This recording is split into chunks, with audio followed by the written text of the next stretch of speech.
Assalamualaikum warahmatullahi wabarakatuh. Seperti biasa, sebelum memulai pembelajaran hari ini, kita akan membaca basmalah bersama-sama. Bismillahirrahmanirrahim.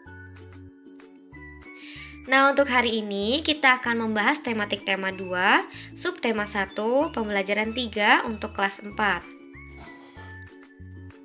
Pernahkah kalian berada di suatu lapangan? Pastinya pernah kan? Nah, ketika kamu berada di lapangan, pastinya rambutmu atau kerudungmu, bahkan pepohonan di sekitar sana itu akan bergerak. Sumber energi apa yang membuat rambut dan pepohonan itu bergerak? Jawabannya adalah sumber energi angin. Selain sumber energi matahari yang bisa kita manfaatkan untuk pembangkit listrik seperti yang kita pelajari kemarin menggunakan panel surya. Panel surya itu alat yang digunakan untuk pembuatan listrik dengan memanfaatkan sumber energi matahari. Sumber energi angin juga bisa kita gunakan untuk pembangkit listrik yang bisa disebut dengan pembangkit listrik tenaga angin atau PLTA. Selain itu, pemanfaatan energi angin itu ada beberapa sebagai berikut.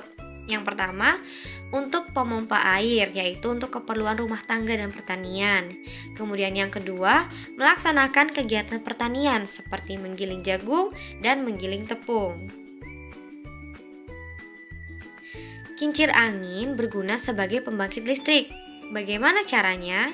Nah, caranya itu kincir angin dibuat dan diletakkan dalam suatu lapangan terbuka agar baling-balingnya itu bisa berputar. Ketika angin datang, kincir angin akan bergerak berputar. Baling-baling itu akan berputar, kemudian kincir angin tersebut sudah dihubungkan dengan turbin. Ketika kincir angin bergerak, turbin ikut bergerak. Gerakan turbin diubah oleh generator menjadi listrik. Jadi di dalam turbin itu ada mesin generator yang akan mengubah energi gerak atau mengubah gerakan tersebut menjadi energi listrik. Pembangkit listrik dapat menggunakan kincir angin maupun kincir angin. Maksudnya mungkin di sini pembangkit listrik itu dapat menggunakan kincir air maupun kincir angin. Adapun perbedaan dari kincir angin dan kincir air adalah sebagai berikut. Kincir angin itu kecepatan putaran kincirnya ditentukan oleh tiupan angin. Terus energi anginnya diubah menjadi energi mekanik yang memutar dinamo turbin. Pada proses ini jadilah energi listrik. Jadi terjadinya energi listrik itu berasal dari energi angin diubah menjadi energi mekanik yang memutar dinamo turbin. Kemudian posisinya itu selalu lebih tinggi sehingga tidak ada yang menghalangi angin. Jadi biasanya kincir angin itu dibuat setinggi mungkin agar anginnya itu kencang dan tidak ada yang bisa menghalangi angin. Kemudian jika kincir air itu kecepatan putarannya pastinya ditentukan oleh derasnya arus air yang menimpa atau mengenai ruas baling-baling. Posisinya itu lebih rendah dari air atau air terjun, atau biasanya juga bahkan menempel pada arus air sungai sehingga bisa berputar kencang. Nah, lalu derasnya arus air itu diubah menjadi energi mekanik untuk memutar dinamo turbin sehingga menghasilkan listrik. Jadi sebenarnya perbedaannya itu hanya di air dan angin. Untuk pembuatan energi listriknya itu sama. Mereka itu berawal dari energi mekanik atau energi gerakan diubah menjadi energi mekanik, kemudian akan memutar dinamo turbin dan menghasilkan listrik.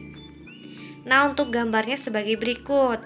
Ini untuk gambar kincir air, di mana air tersebut nanti itu arusnya akan mengenai baling-baling dari kincir-kincir air dan kincir air tersebut akan berputar. Begitu juga dengan kincir angin.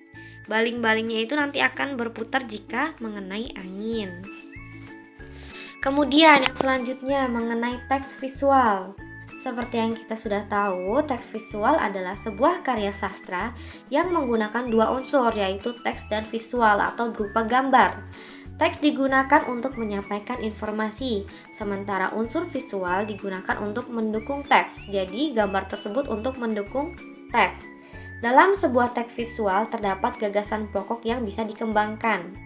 Cara mengembangkannya itu sebagai berikut. Yang pertama, memilih informasi yang akan disampaikan. Jadi kita harus memilih dulu informasi apa nih yang akan kita sampaikan kepada pembaca. Kemudian yang kedua, menyesuaikan dengan unsur visual yang akan digunakan. Kita harus menyesuaikan gambarnya.